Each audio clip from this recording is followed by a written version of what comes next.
కేసీఆర్ మీద కక్షతో ఇవాళ రైతుకు శిక్ష వేసే ప్రయత్నం చేస్తా ఉన్నారు. నేను గౌరవ ముఖ్యమంత్రిని, ఈ రాష్ట్ర ప్రభుత్వాన్ని, తెలంగాణ రైతుల తరపున కోరేది ఒకటే. కన్నెపల్లిలో ఇవాళ కళ్ళ ముందుకు నుంచే 1,00,000 క్యూసెక్లు నీళ్లు పోతున్నాయి. మీరు తప్పించుకోజాలరు. మీ బాధ ఏందో మాకు అర్థమైంది. ఏంటిది మీ బాధ? ఇప్పుడు కన్నెపల్లిలో పంపులు ఎత్తితే, ఆ గేట్లు ఎత్తితే నీళ్ళు వస్తాయి, మీకు కూడా తెలుసు.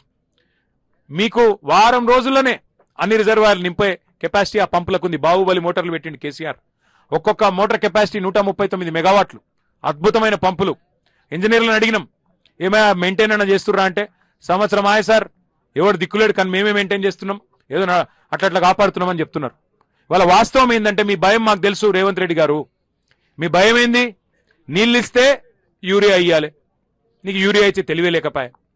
నీళ్ళు ఇస్తే యూరియా అడుగుతారు కదా రైతులు, నీకు యూరియా ఇచ్చే ముఖం లేదు. నీళ్ళు ఇస్తే పంట వండుతుంది.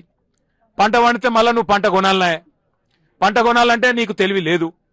సంచులు ఇచ్చే తెలివి లేదు. పంట వండితే మళ్ళీ కరెంట్ ఇవ్వాలి. కరెంట్ ఇచ్చే తెలివి అంతకంటే లేదు. పంట వండితే మద్దతు ధర ఇవ్వాలి. మళ్ళీ రైతుల ఖాతాల్లో పైసలు వేయాలి, అది ఇయ్యవాయే. పంట వండితే మళ్ళీ బోనస్ ఏదని అడుగుతాం. నీ భయం ఏంటంటే, రైతులు ఎండినా పర్వాలేదు, తెలంగాణ నాశనమైనా పర్వాలేదు, కానీ ఇట్లనే బదనాం చేసుకుంటా బతకాలి, ఇంకో 2 ఏళ్ళు టైంపాస్ చేయాలి అని నువ్వు అనుకుంటున్నావు. ఎన్డీఏ వీటిని అడ్డం పెట్టుకుని బతుకుదాం అనుకుంటా ఉన్నావు. నేను రేవంత్ రెడ్డి గారికి చెప్తున్నా, నువ్వు ఎన్ని కథలు పడ్డా, వాస్తవం ఏంటంటే నువ్వెన్ని కథలు పడ్డా, కాళేశ్వరం అనేది ఈ రాష్ట్రానికి ఒక వరం.